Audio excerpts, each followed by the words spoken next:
My name is Ian Mitchell. I'm on the board of directors of the Ketamine Assisted Therapy Association of Canada, and I'm an emergency medicine physician in Kamloops, British Columbia. I've provided care for countless patients who've been brought to the emergency department with crippling depression and thoughts of suicide. It is the mandate of physicians, practitioners, and other professionals to support and protect these people. Unfortunately, the treatments and medications currently available are insufficient, something that those delivering care on the front lines all struggle with. Ketamine has an amazing safety profile and is considered an essential medication by the World Health Organization. I've been using it to help emergency patients for 25 years, but under current physician regulations, when it comes to providing ketamine for mental health indications, I'm unable to provide it. At CATA Canada, we recognize the need for more effective treatments and are providing information and advocacy to make ketamine-assisted therapy readily available to every Canadian who needs it.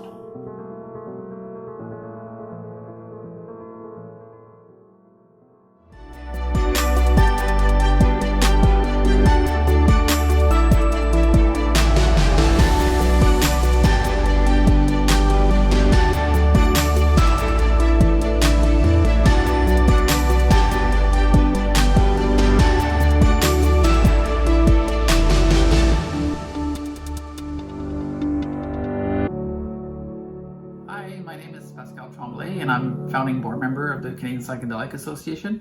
And I'm really excited to invite you to our event coming up on June 30th. It's a live music concert / fundraiser for the Amazon called Frequencies for the Amazon.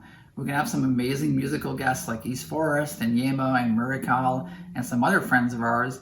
And we're also gonna have a Shipibo Kinibo elder called Manuela Ahua Hawanari, who's a medicine woman, and her entire family really is like inside the healing and medicine space and doing really great work down in Peru. And so she's gonna come and sing us in Icaro, which is a huge blessing for us in the community. And all the funds that we're gonna raise from the event are gonna be given back to her community to amplify her work and to support her family and her community as well.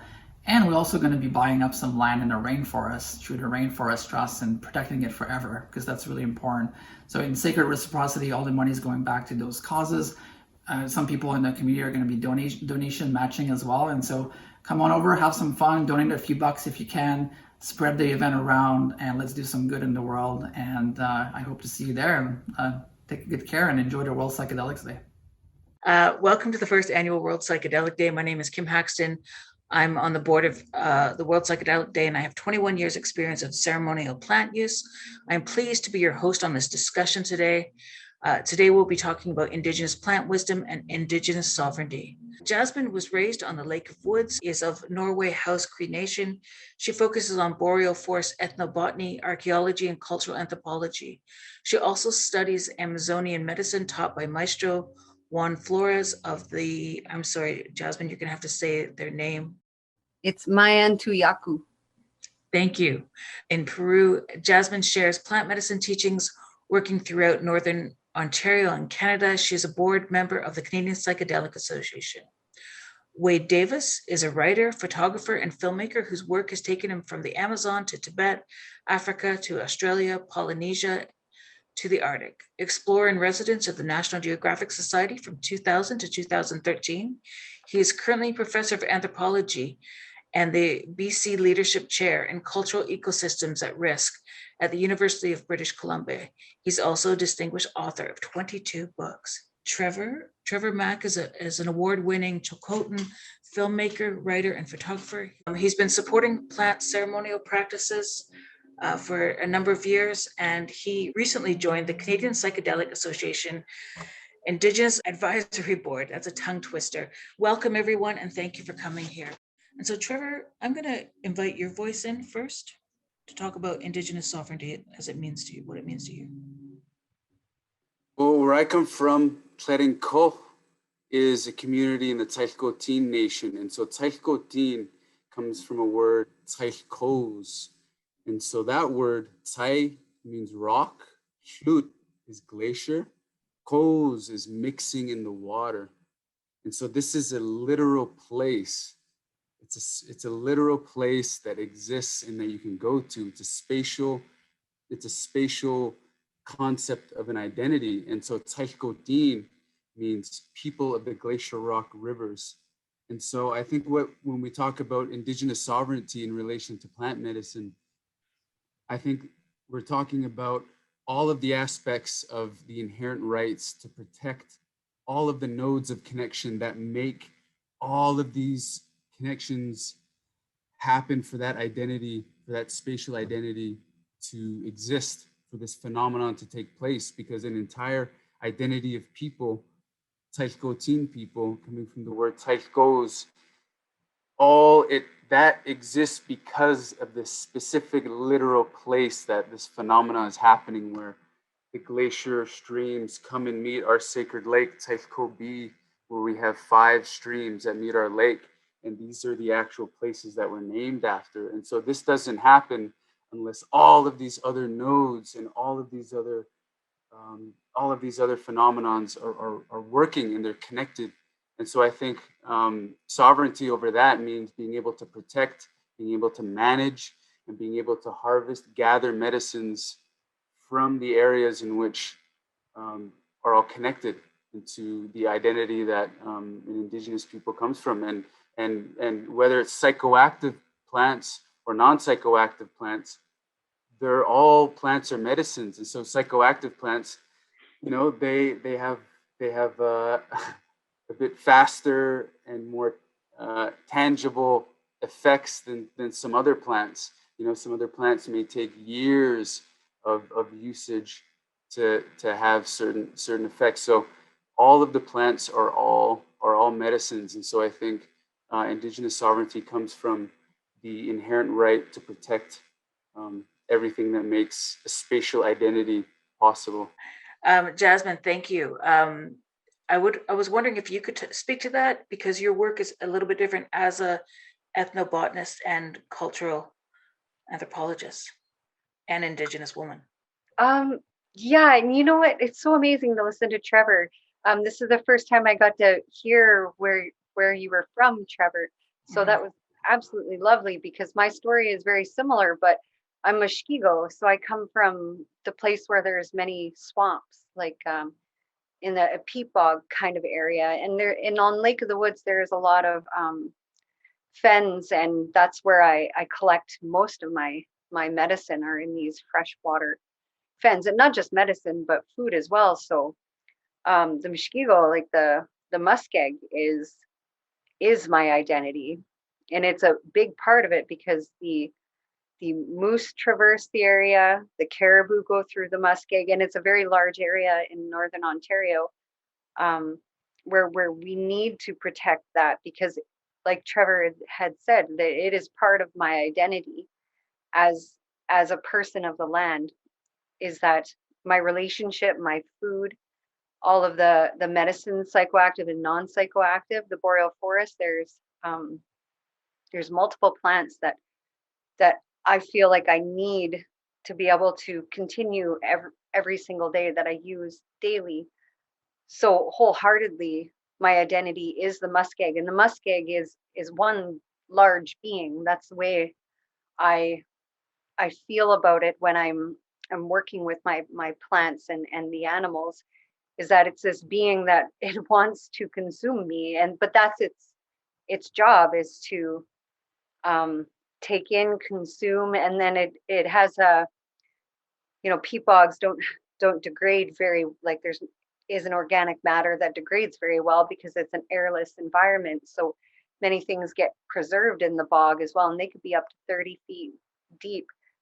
And so when, like in my area, when they start to mine or they start to collect peat moss for people for gardening, which is excellent because there's a lot of funguses that can help plants to grow, fix nitrogen and everything. Like, I understand why people did that. My grandfather did that in a very small scale, but these large scales are robbing me of my identity, that how I have identified with the waters and the plants and the muskegs, everything. Many of those, psychoactive and non-psychoactive, I consider many of the plants psychoactive,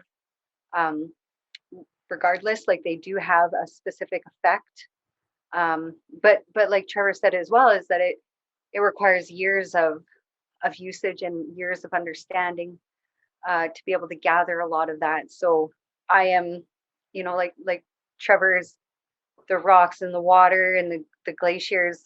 I am the muskeg. So I come from a different area, but I have a very similar value about why it's so important to protect these areas.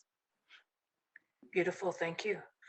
Wade, it's a little bit of a different, same question, but as a person who's had the privilege to be able to travel around the world and as an incredible ally for Indigenous people, what have you seen? Well, I think sovereignty, be it indigenous or otherwise, is all about landscape. It's all about territory, and there's no, the measure of people is their spirit of place, and their destiny as determined by where they choose to live out that destiny. Mm. When we get into the issue of the prominent psychoactive substances, the sacred medicines, it gets a little bit more complicated because the medicines are used by many people. So, for example, in the case of peyote, we pretty much understand that it originated with the Tarahumara, then it moved to the Huichol, and it only really reached the American plains through Quanah Parker, who was Comanche, who had a vision. And it really arrived on the American plains in the wake of the collapse of indigenous life, in the wake of the disappearance of the buffalo, the slaughter of the buffalo, which was a deliberate act of biological terrorism. And it spread at an extraordinary rate of diffusion of basically a society or a culture a year for 100 years, reaching as far north as Jasmine's people, the Cree. And it was kind of what it became was almost a pharmacological shortcut to distant metaphysical realms that traditionally on the plains had been reached by other means of elevating the spirit, other techniques of ecstasy, the ordeal, the vision quest, the ingestion of these mescal beans, which are more toxin than hallucinogen, if you will. And so these plants move around and they're embraced. So it's very tricky if we start to assign ownership to any one culture, particularly in terms of these substances which are embraced by so many cultures, ayahuasca, mushrooms, and of course peyote. And I think most of the practitioners that I know have a very strong sense that these are universal sacraments that ought to be accessible to all people. It becomes very, very different when more dominant forces begin to try to appropriate these substances, as in the case of those who, in this inconceivably misguided and egregious manner, attempted to try to patent ayahuasca, which is just a hideous thing to contemplate. But I think in general, these medicines, and it gets tricky, like for example, I've got friends who've been involved in serious efforts at drug discovery using ethnobotany as a vehicle or the lens. And they've tried with very intense efforts to answer the question of compensation. And it's not easy. If, for example, you come upon a plant and work collaboratively with an indigenous group that turns out to be beneficial, what happens if you worked with other groups that didn't yield a plant for your research? What happens if there are other communities of that same culture that also have that plant, but you didn't happen to work with them? Or do you compensate the individual, the community? Do you compensate the entire region?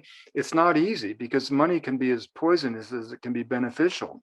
And so the whole idea of compensation becomes complex. It becomes particularly complex when you get a situation where the potential of indigenous plant knowledge is kind of exploited by conservationists as a kind of rationale for conservation, and it creates this kind of house of cards where there's this almost a fantasy of biopiracy and intellectual property theft, as if people somewhere are making millions of dollars from these plant medicines, and it's just not actually happening.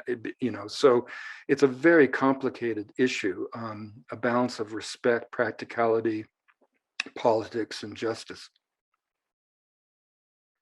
Thank you. It's as you're talking about it, I'm thinking of different places. I've had the privilege of being in the Tarahumara country, and and understanding where they do their migration for their month-long to harvest their what do you call it? What's the word? I can't think of the word. You're thinking of, I think, the Huichol The Huichol, yeah, the Huichol, and Ikuli, it the could, tracks of the and sacred deer. yeah, and they go for a month and those fields are being, ravaged by other, by other Well, people. a very Mhm. big problem has been the exploitation of peyote. Yeah, Peyote doesn't have a totally. huge range. It's not that vast a No. range, and it's been hit very hard to the extent that the Huichol, Yeah, have lost access in some cases, and yeah, the Tarahumara. The Tarahumara are really the ones who gifted peyote to the world, I think. yeah, yeah. I've met some amazing people from down in that part of the world. Thank you. Jasmine, um, plants and how they're used are kind of a perfect conduit for understanding culture. Have there been many plant medicines that you've seen lost? Do you think that there are many plants that have been lost to colonization in your territory? Yeah. I found that due to colonization, a lot of the plants fell out of use, rather. That they didn't have a necessary psychoactive effect like ayahuasca or peyote would. So they fell behind because Western medicine had begun to dominate the culture, and it's absolutely necessary where we are. But however, when I think about plant medicine, because I've worked with ayahuasca for the last 8 years now, which isn't very long when it comes to ayahuasca time. Uh, but when I've worked with that medicine, it's, as Wade had stated, it's I feel like it's a medicine for everyone. So why wouldn't it have tracked itself at the way that tobacco did to Canada? We still use what's considered the psychoactive Nicotiana rustica as a healing modality. We pass tobacco when we ask questions, when we want to gather knowledge, when we want to gift to our plant medicines. So I like to think of the medicine of the world, that it's right, we all should have access to many of these medicines, because even though in my area we wouldn't necessarily use the mosquito, the Amanita muscaria, from our area because of the frightfulness with its use, because of the ibotenic acid, and people frivolously using that medicine without any knowledge. So it's few and far between what I see in my specific region to be using many of these psychoactive plants. However, many Indigenous people, because we, like in my area especially, we have gone through a lot of trauma ourselves and personally, and still are being traumatized. So the use of ayahuasca has been such a powerful gift for so many people here. I want to share the knowledge with everyone because of how it's able to help to recover many of the post-traumatic stresses. And in my city in particular, there are a lot of people suffering that could really use medicine from our brothers in Peru. And that's why I mentioned Maestro Juan Flores in my biography, is because he said he would help, and he said he could help, and he has been. And so he's taught me his way of dieting, the dietas in South America. And they've, a number of Indigenous peoples where I am, we've gone through a number of these dietas with the plants locally.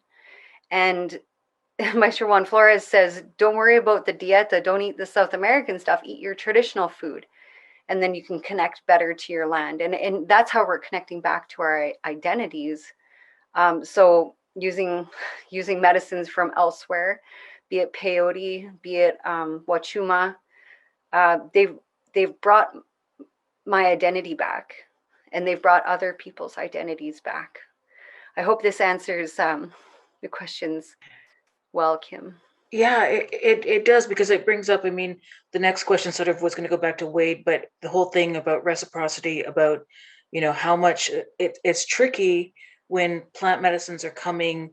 There's a whole sort of politics around it, right? Who's getting the plant medicines? How are the plant medicines moving?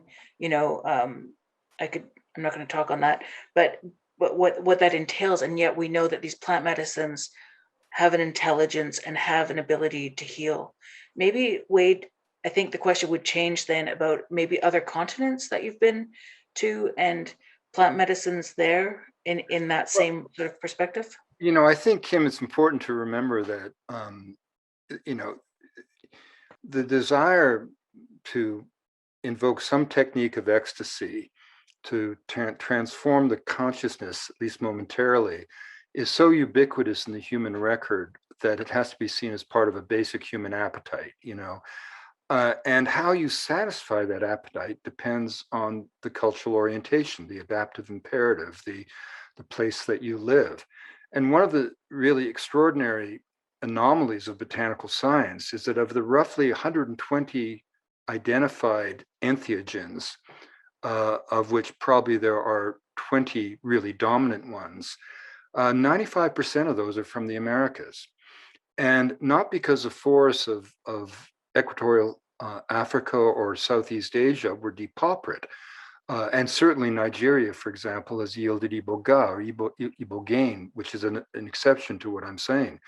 And there are probably some psychoactive substances we have not really chronicled in Southwest Africa as well, amongst the Koshi. But the interesting thing is, it's not as if the people in those regions haven't studied their flora. On the contrary, in Africa, for example, the manipulation of toxic plants is probably the most ubiquitous trait of material culture. Whereas in the Amazon, they had poisons, curaris, but they generally weren't used on each other.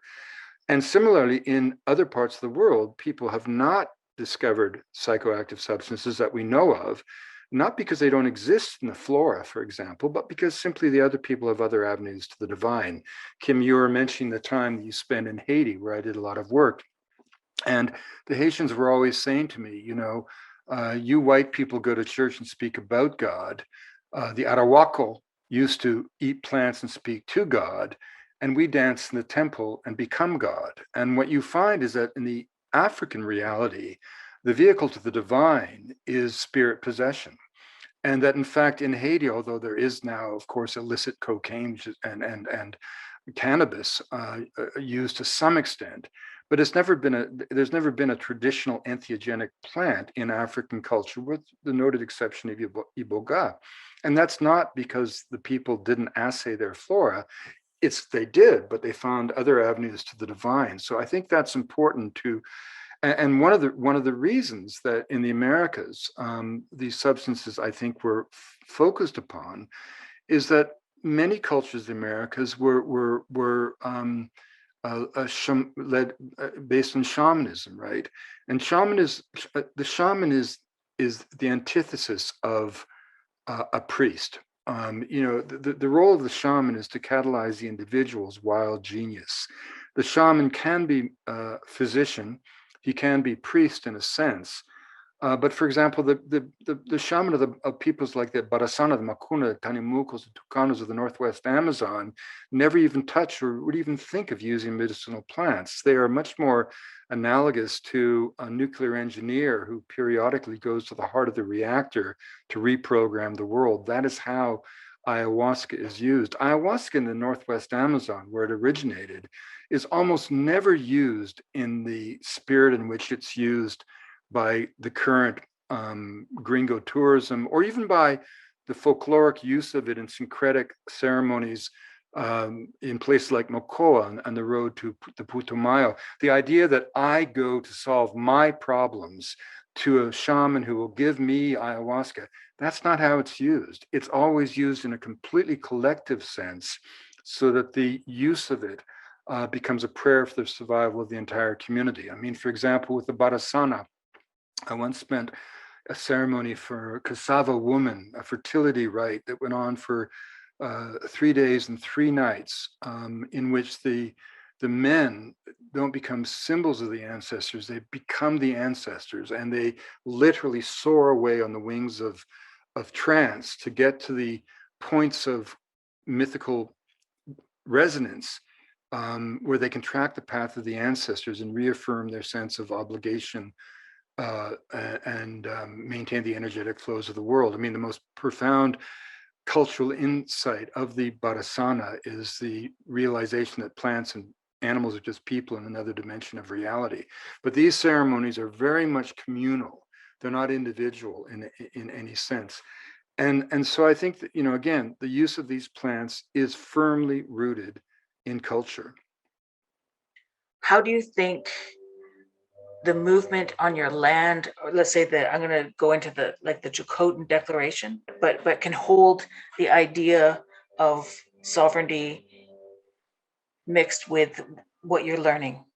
Yeah, my journey has been propelled by plant medicines that aren't necessarily from our nation. These technologies, as Wade was saying, all of these different technologies that were used to go to places, to communicate, to literally go to places, whether it was Vision Quest, whether it was, going in the ice, in the water, all of these different modalities.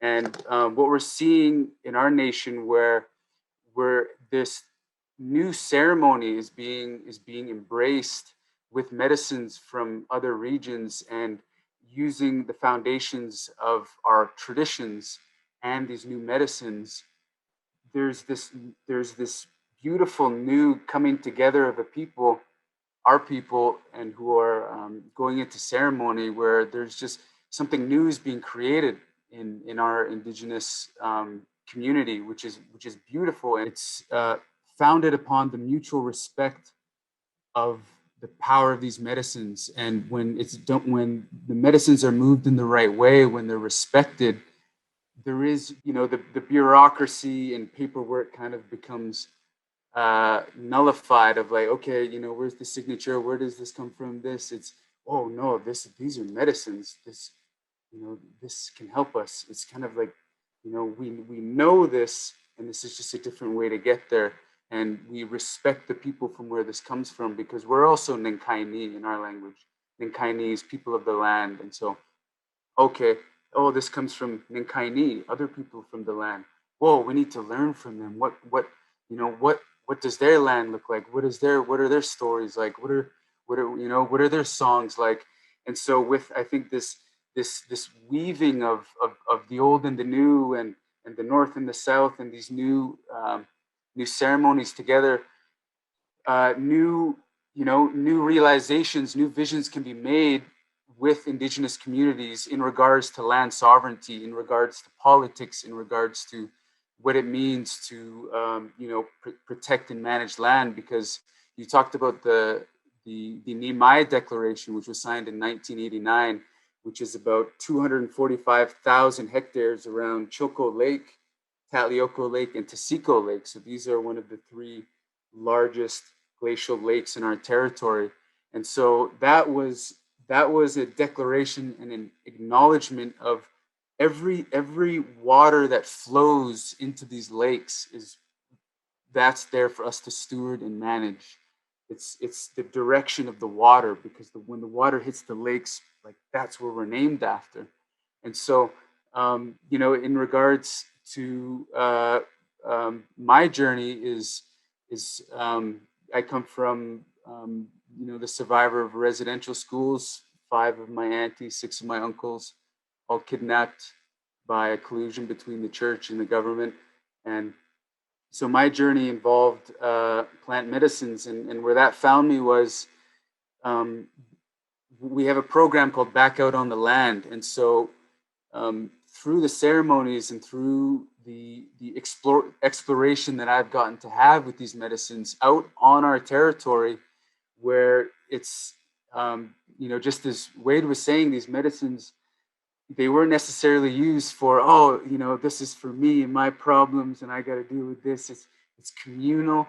And for me, in that learning process, being able to, experience these experiences at bottom of the glaciers, at where the streams meet the lake, and getting the download of information, which can lead to other programs that can work towards bringing together our nation, because right now there's a lot of identity kind of found in the status cards, in the 712003430. That's who I am to the federal government, and in our communities, in our learning journey, that's who we see each other as. Right. Oh, you're from this community, I'm from this community. But these plant medicines are getting back to the perception of identity through water, Yes. and how that can connect Yes. the nation. So Beautiful. Yeah.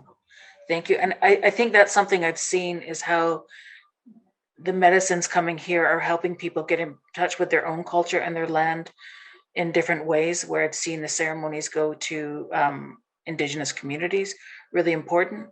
I think there was something out of, Wade, I'm going to come back to you, just because I'm interested in what you've seen in the effects of colonization. I've spent time in the Democratic Republic of Congo, and I've also spent time in sort of that latitude, and saw a lot of the similar plant medicines that I learned about, like throughout the Caribbean. I saw plant medicines that haven't been in use because of, the interruption, I imagine, from the Tiano people and whatever practices they had. And so I wonder, you said that there are similar plants in Africa, right? Or not? Well, obviously, there's a lot there. The flora is very, very different. I just like to say that this idea of Indigenous people absorbing and using sacred medicines from elsewhere is a perfectly wonderful thing. I really oppose this notion of preservation of culture. You preserve jam, you don't preserve culture. All peoples everywhere are always dancing with new possibilities for life. And it makes perfect sense that these medicines are used to heal trauma, but don't forget, they were used to heal trauma for all of us.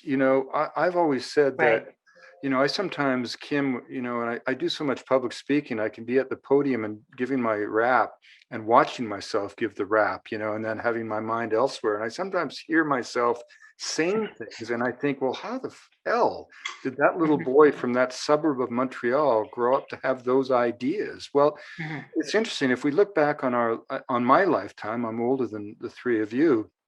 In my lifetime, miracles have happened. Women have gone from the kitchen to the boardroom. People of color from the woodshed to the White House. Gay people from the closet to the altar.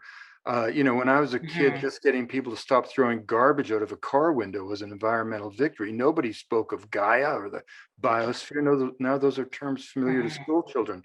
And yet, when we look back at the recipe of social change in my lifetime, the one ingredient that we expunge from the record often is that millions of us lay prostrate before the gates of awe, having taken a psychedelic. And when, I not only took psychedelics, I wouldn't write the way I write, I wouldn't think the way I think, I wouldn't have understood cultural relativism, I wouldn't have appreciated the wonder of culture, I wouldn't have this fundamental idea that has motivated my entire life, this simple notion that every culture has something to say, each deserves to be heard, and just as none has a monopoly on the route to the divine. I wouldn't be who I am if I hadn't taken psychedelics. I'm old enough to remember the era when our parents were absolutely terrified that we take these substances, and they'd say to us, "Don't take these things, you'll never come back the same." Well, of course, that was the whole bloody point. Yay. That was the whole bloody point. Right? Take the psychedelic to break out of the straitjacket of that kind of bourgeois world that we saw to be problematic in terms of the treatment of women, the treatment of gay people, the treatment of people of color, an endless war in Vietnam. We wanted to break open the sky, and psychedelics allowed us to do that. And so, to my sense, back to the issue of colonialism, remember that the essence of colonialism is to persuade the colonized of their own inherent inferiority. And I remember when I was in the Northwest Amazon, we made this film with the Barasana in total collaboration. And in the middle of it, a friend of mine, an anthropologist from Cambridge, who had lived with the Barasana and was the only outsider to speak the language. And he had predicted in 1968 the imminent demise of the community. It just felt like a place of cultural exhaustion.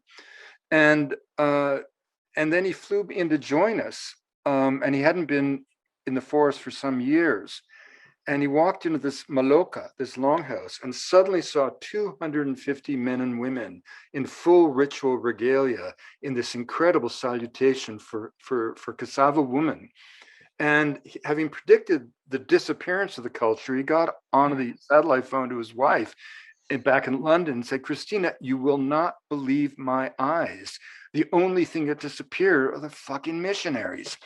And the point is, we then asked some of the elders, why did you put up with these missionaries for so long? Because even when I was there in the 70s, you could feel that it was totally dominated by their presence. And these elders said to us something I'll never forget, very poignant. He said, because they promised to make us human. And that is the essence of colonization, is to persuade the colonized of inferiority. And so this renaissance and these medicines are all part of a bigger story. And, one of the things that happened is that, the shaman was always a cultural pivot. The curandero, the maestro, the brujo, the healer was a cultural pivot. And everywhere missionaries went, that was the first institution of culture that was undercut. Amazing. Thank you. Those are, yeah. Jasmine, can you tell us about your work that you're doing right now in land-based resurgence? Yeah, I work using the plant medicine and Western, like contemporary methods to integrate with this idea called health transformation that was created into policy by Anishinaabe Aski Nation in the region that I'm in Northern Ontario. And much of that work, it isn't just my integration of these plant medicines into the regular regime, but it's to make it okay in the mind, because like Wade said, I wouldn't be sitting here with you guys unless I took psychedelics. Like, that is opened my heart and opened my mind enough to be able to see that this idea of health transformation is absolutely possible, because unfortunately we can't take the road backward, but we can go forward. So we can go forward with and I think it's called cultural diffusion, where we're blending and we're creating and we're making new, like Trevor said, but like these are new ceremonies and these are new ways of being, and I don't know the necessary outcome of any of that, but I just pray that many of the elders who choose to use their medicine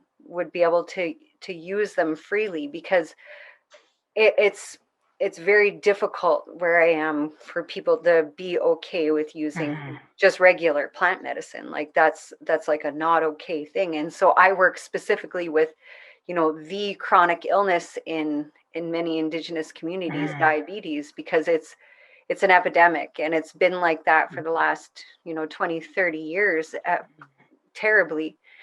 And you can see a lot of these effects on the children. And the great thing about what I've done is I've brought the children to the land, or I was invited into a number of communities to bring children out on the land and to show them, how to feel the plants again, because it's kind of like we lost this sense of feeling. And because I've had psychedelics, they don't need to have them. I can show them what I've learned. And so that's what I've been doing, is showing, tasting, and using all of our senses to be able to experience the world in a new way. And many of the kids are just happy and shocked, and they do change their lives. We have a suicide crisis, like terribly. And there's this one program I work with, it's called the Choose Life program, and it's where we preserve many of these traditions. But when I'm looking at it, from an anthropological perspective, is that it's diffusion. It's like we're mixing a lot of what we're doing.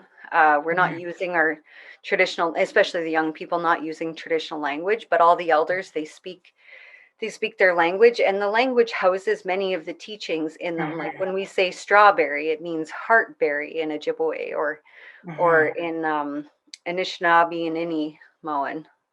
Like it means, and so that's what we use that medicine for. And so there's a lot of teachings that, you know, the only thing I deeply encourage is that everybody uses their language so that Right. we can integrate these plant medicines into our daily life, because that's what our parents and our elders did already. So very and especially in my region, we use a lot of rat root, and rat root is a bog plant that is very, very potent, very pungent. And you know what, Schultes would say that it was psychedelic, but I hate to tell you, it's not. you could eat 10 inches of it. He said everything was psychedelic. Well, but he's right though. But he was right, because everything has, you know, everything is a poison and everything is a medicine. So it just depends on dosage. That's what I'm finding. Well, you know, that's Jasmine, that's Schultes. Before I went to the Amazon when I was 20, he said, always remember that the difference between a narcotic, a hallucinogen, a medicine, and a poison is just dosage. Yeah, and you know what, I didn't read that from Schultes, but we know that when we work with all the plants, right? Like we spend so much time with them, we're like, ooh, you better wash your hands, or you better not drink too much of that, or but yeah, it was the calamus root. He said that it was very like the calamus root that we have in the region where he studied, the Northern Cree in Manitoba, was psychedelic if you had 10 inches, or even Jonathan Ott, I think, said that. And I had a conversation with Jonathan Ott, and I said, no, you don't get high off that. You just get your butt burns. Like you just get a very hot belly. And it's funny. It's funny to me because I could hear the elder telling whoever took this information, the ethnobotanist, that, oh yeah, eat 10 inches of that. They're kind of just teasing, right? Yeah. Sorry. Go ahead. I was just like, I worked with somebody with a calamus root who powdered it and handed it out that way and just said, here, try this. And I'm like, wait a second, isn't that poisonous? And he's like, just try it. But in regards to what it flushed out, and it was in that moment very, psychedelic. I have to say that, right? Yes. If you use it as a rapé, like they do in South America, the hape, your nose will not stop running, but you do not have any infections in your face or anywhere in your sinuses. It has a thing. Something that you said that actually ties into Wade, some of an old story, and I think Trevor, you'll understand this. Is there's a man, Northern Haida man who recently passed over, Woody Morrison, who said, we come from the land, and our ceremonies, everything comes from the land to show us, and the language is part of that, which is really important. And that place of knowing, because we listen and submit to the sacred, whatever that is, whether the intelligence of the universe. And I remember, Wade, a long time ago, I think it was the Panan you talked about in regards to asking them how they know which plants go together, and it was the plants that sing. Maybe it was the Mento. I don't remember where that story. Kim, that's the story of Schultes, actually, from the Siona Sequoia in the Oriente of Ecuador. It's because they had 17 different varieties of the actual Liana of Banisteriopsis capi, that all of which were referable to his Harvard-trained taxonomic eye as being the same, and yet they distinguished them, he said, consistently and at some distances in the forest. And when he asked them the nature of their classification, they said, well, you take each one on the night of a moon, and each one sings to you in a different key. Which is really beautiful. I remember that was a long time ago, 26 years ago, when I first heard that story, so I didn't remember it, but it made me think of, I was working with some people from a gentleman, Jose Luis, from the Okanagan Basin, and he was showing me how to make yopo. And he was stirring, and I asked him, how do you know? How do you know? And he laughed and he said, because can't you hear all of this music? And I remember hearing him say that and being like, what the heck? What are people talking about? So Jasmine, when you speak about that place of that connection, or Trevor, when you speak about that place in regards to, I know that you go spend it in the culture. You guys spend time up at the headwaters, right, where the glaciers come in, and in those places, which I think is really, really, really beautiful. As we're looking at this Renaissance time of psychedelics, um, do you think that there's a future for culturally sanctioned use of these plants in the West? And how should that play out in terms of respecting and honoring Indigenous sovereignty? Because I know, Wade, you kind of mentioned it, and I remember, and I don't remember where it was, where the Indigenous people shared their knowledge with somebody, and then it became patented, and I don't remember that. It was somewhere in the Americas, in South America, but it became an issue when you sort of looking at corporate. Yeah, there've been a number of attempts, Kim, that I think have been sort of laughed off the map, frankly, where entities made attempts to try to patent ayahuasca preparations, for example, but I don't think they ever went. I mean, it provoked such an backlash, such an outrage, that I think it didn't go anywhere that I know of. Okay, good. So how do you think, for Trevor, maybe, I think you maybe touched on that, but just bringing those medicines to here, and also being careful around access to medicines. And, it's a big conversation that I know that you've had with your teacher. I don't know if you can give a reflection on what that means and who has access, and how that rolls out in our communities. Yeah, thanks, Kim. So I think the role psychedelics are going to be playing in the West, I think, has the potential to be the greatest cultural exchange that our world has ever seen, and I think that can happen if we prioritize healing Indigenous communities first.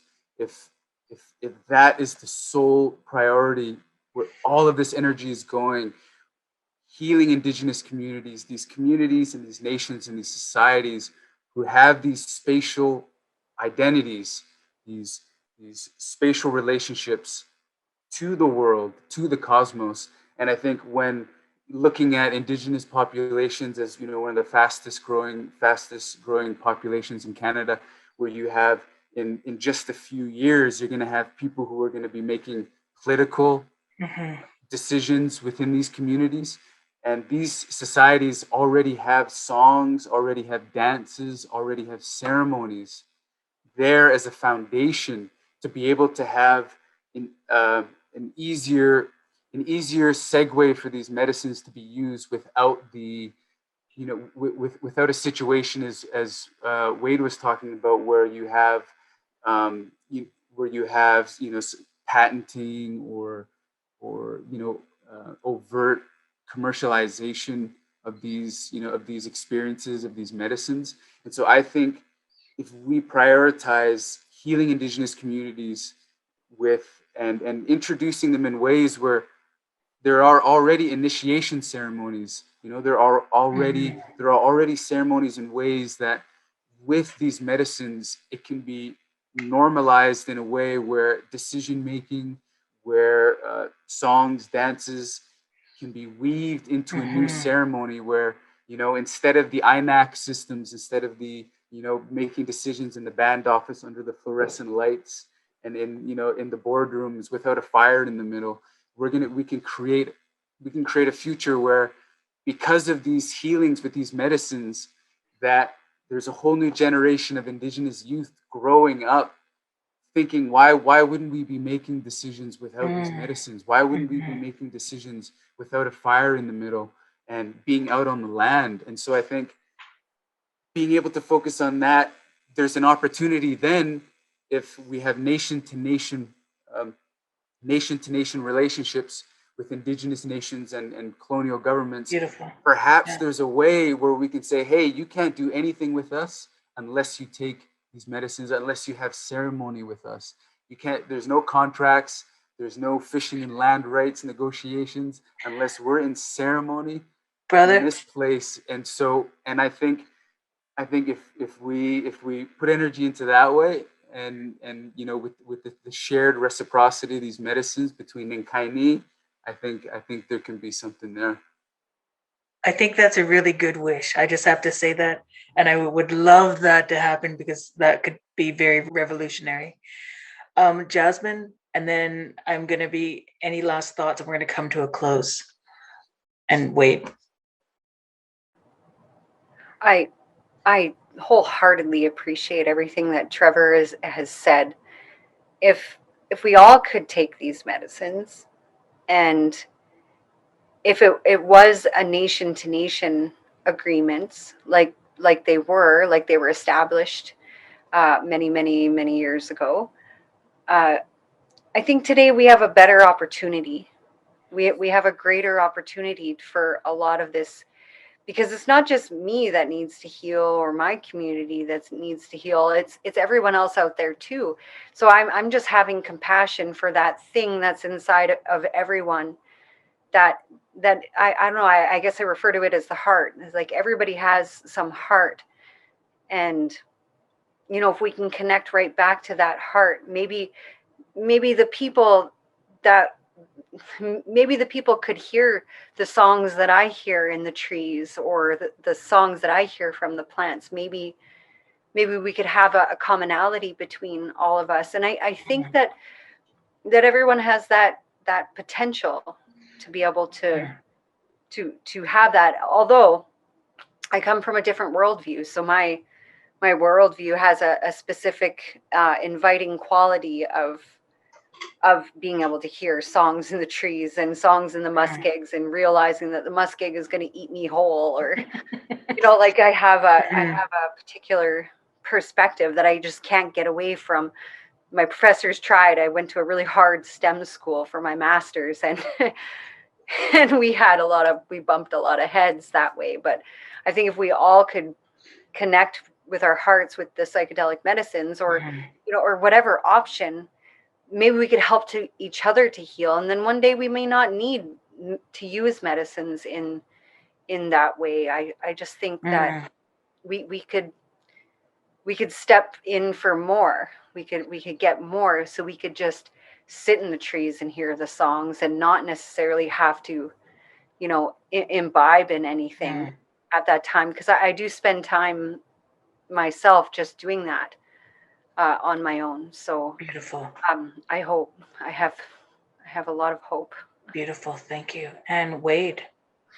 Well, I think it's important to remember that these magical substances have a kind of ambivalent potential for good or evil. They kind of create a template upon which other forces go to work, and that's why from the very beginning of when these substances came to the attention of the scientific world, people were using the term set and setting. It's just so important, both the mental set you bring the experience and the physical setting in which they are done. I mean, one of the things we've learned is in the Western society, which remains tormented by a drug problem that just gets worse by the day.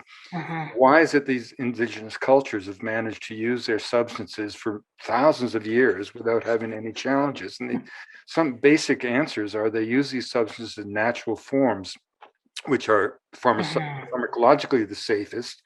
Secondly, they insulate. They recognize that the use of these substances is a positive and legitimate thing to do within the society. And then critically, they insulate the user from the rather stunning pharmacological effects with a protective cloak of ritual. And I think that's a model for the use of these substances in both therapy and in spiritual questing, if you will. But I think, when we talk about healing, particularly with the psychedelic renaissance, we're looking at post-traumatic stress. I can absolutely see ecstasy serving couples therapy.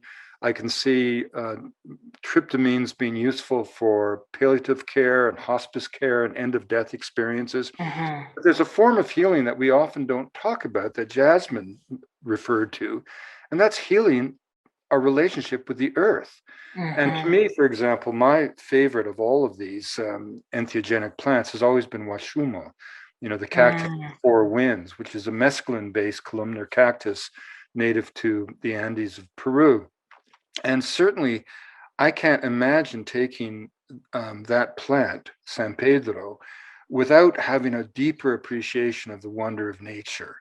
And again, when I think of the biggest gift that I've received from these plants over the years, and I'm 67, and so I'm very much of the generation, that had, a divide. Timothy Leary kept taking these substances, John Lennon did, but people like Richard Albert and others and George Harrison, got the phone call, lifted up, got the message and hung up. I don't think you necessarily have to use these substances all of your life. I mean, I think there are different phases when they can be helpful. I think if you're young and you're trying to deconstruct your life and the bourgeois world or the imposed colonial world that's been, they can be really liberating. But then there comes a time that, you're trying to, the householder phase, as they say in the Vedic scriptures, you're trying to get that family together. You're trying to get that living together. And maybe it's a time when you don't need, having constructed your own world, to have that world shattered apart by these substances. But then maybe when you become an old guy like me, again, following that Vedic notion of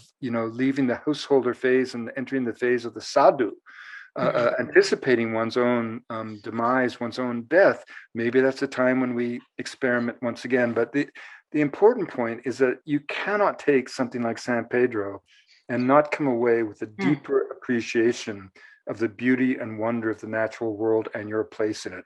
To me, when we talk of healing, in terms for the global population, certainly for the Western population, I think that's the biggest gift these plants can give to us, realigning our sense with the natural world. Remember, it's really important to remember that the Western European idea about nature didn't just come from nowhere. It came from a specific moment in time when we tried to liberate ourselves from the tyranny of absolute faith.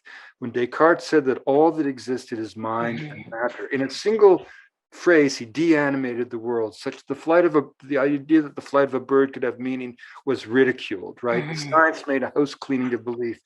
A mountain was only a pile of rock, a forest cellulose and board feet. And we began to view the world as a stage set upon which only the human drama unfolded. Plants and animals were just props in our theater piece. The world was de-animated. And therefore, our relationship shifted into a purely extractive modality, which was not the norm. We think of it the norm because it's ubiquitous and powerful. It's highly exceptional. Most cultures around the world view the world through a reciprocal lens, a simple iteration of the fundamental idea that the earth owes its bounty to people, people owe their fidelity to the earth. And what we lost in the Western way of thinking was the power of metaphor. What do I mean by that? I was raised to believe a mountain was a pile of rock ready to be mined. I was raised to believe a forest existed to be cut. That made me very different than my godchildren in the mountains of Peru, raised to believe that a mountain is an Apu deity that will direct their destiny, or my friends amongst the Kwakwaka'wakw who believe that the forest is the abode of Hukuk and the crooked beak of heaven. Now, the interesting thing is not who's right and who's wrong. Who cares? Who's to say? The interesting thing is how the belief itself mediates the human relationship to the land with profoundly different ecological consequences. If I believe that a mountain is a deity, I will have a different relationship to it, a reverence for it that I will not have if I'm told it's simply a pile of rock. And the same thing goes with the forest. And so we have to get back into this metaphorical, blissful embrace of our place, not apart from nature, as elements of nature. And that's why it's so important when we have societies like the Kogi and the Arawako, the sun priests of the Arawako, still of the ancient Tairona civilization, still alive today, looking down at the very beaches where Columbus's men landed on the third voyage and telling us that their prayers literally maintain the cosmic balance of the world. Or when the Bharasana say that plants and animals are just people in another dimension of reality, when we look at their mythology and realize it's a land management plan dictating how people could live in that forest. This is why we have to maintain this sort of ongoing universal dialogue, again, driven by the idea that the other peoples of the world aren't failed attempts at being us. Every culture is a unique answer to a fundamental question. What does it mean to be human and alive? And when they answer that question, they do so in the 7,000 voices of humanity. I'm really excited to see the future of these medicines and how and how and these new ceremonies are emerging, just as there are new ceremonies in our territory emerging with shared medicines, and to see where that's going to lead to, with I see a future where there's psychedelic therapists learning from uh, plant medicine healers, and building these beautiful traditional ceremonial places all throughout Canada, with the foundations of the songs and the dances and the ceremonies that are already here, just as Wade was beautifully describing all of these different philosophies of the mountains alive, in our language, the Zach in our language, the mountains, and their spirits, they're alive, they control the weather. And we go up to them and we give offerings to them, because we know that we give to them because they're able to take it. They're more wise, and they're more alive, and they're able to take care of us. And so when I think we empower these communities, when we empower Indigenous communities who right now are in need of a lot of healing, I think this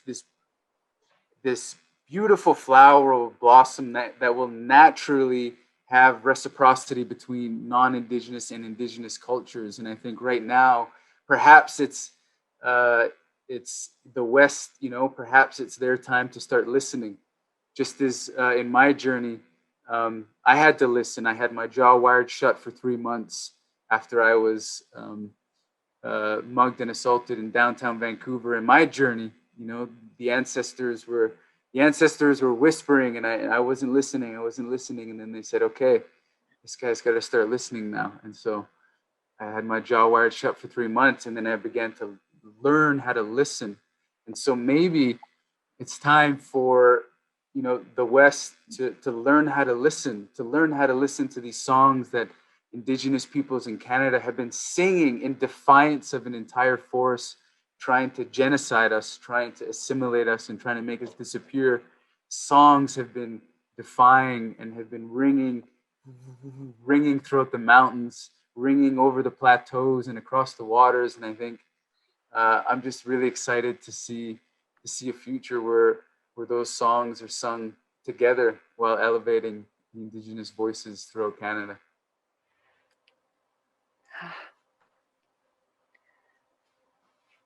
Wow.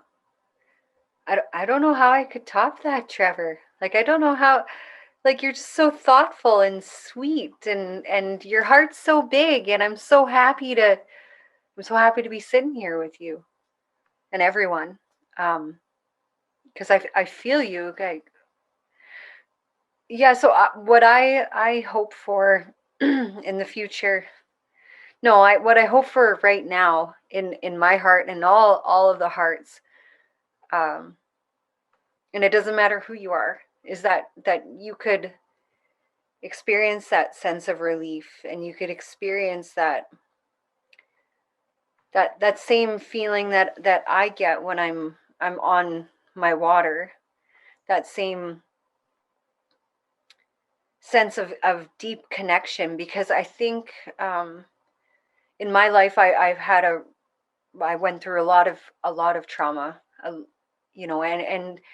systemic trauma that came from intergenerationally.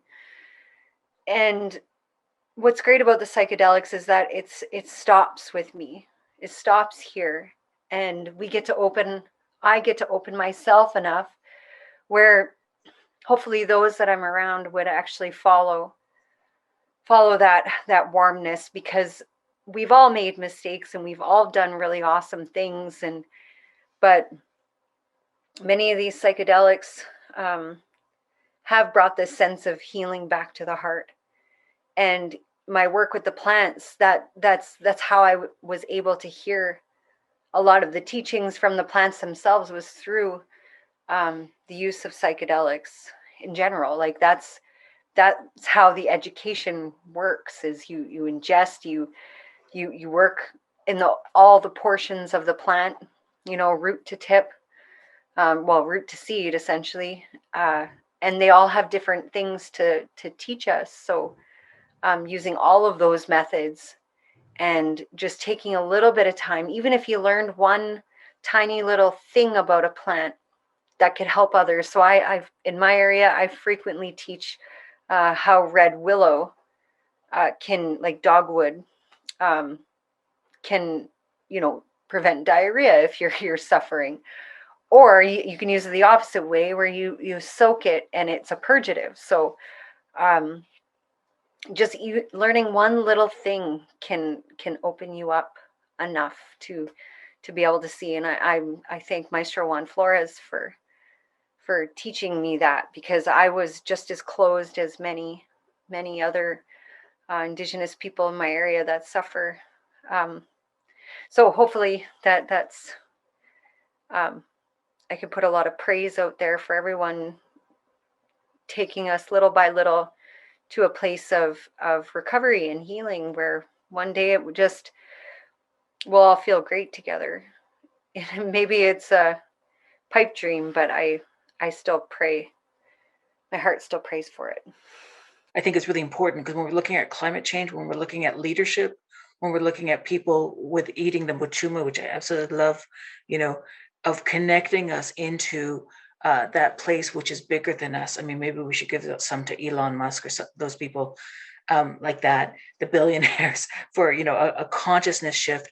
The other piece is is understanding that relationship, Jasmine, as you said, with your land, and how you're part of that, part of that cycle, as Wade, as you bring it around, all the way around. We understand that it is very limited in regard to that place which is separated from sort of the sacred. And I think that's it. I prefer myth over science any day. I love the stories where I travel around and hear and make meaning, and how I view the world is so different. That's one of the blessings of the medicines. Thank you. What a wonderful, important discussion. This wraps our panel today on the topic of Indigenous sovereignty and plant medicine as part of the World Psychedelic Day.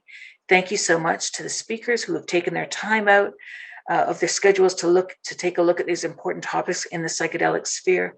Thank you to all the sponsors for World Psychedelic Day and everyone that has contributed to making this happen. Happy World Psychedelic Day.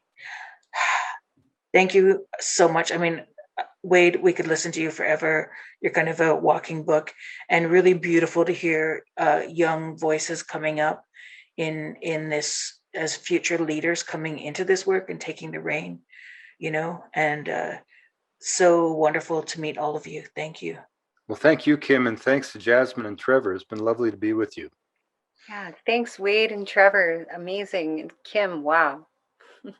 Yeah, nako sa channel, yeah, good lean. Nanano scene in my language means we'll see you again.